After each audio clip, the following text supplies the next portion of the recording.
Hey guys! So we're in Livetopia in Roblox, and today we're driving a bus. And where are we going? We're going to the candy factory to Okay. make some candy. Come on, Daddy. Oh, Get on. You see, at this bus stop, I was just waiting for the bus to come, but now I'm Here on. we go. Let's go.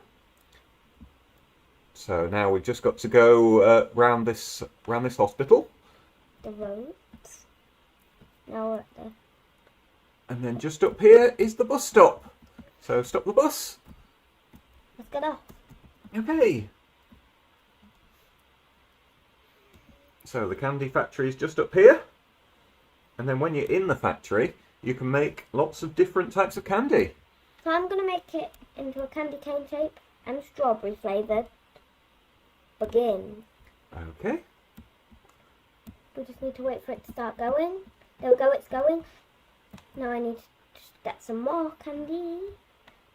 I need to get a different candy.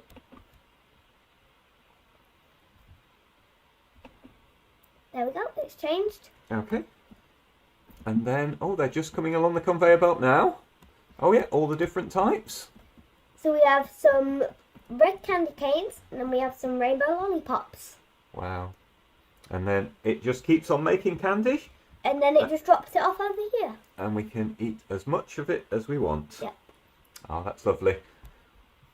Well, I hope you enjoyed this video. And if you did, don't forget to like, comment and subscribe. Thanks very much. Bye, guys.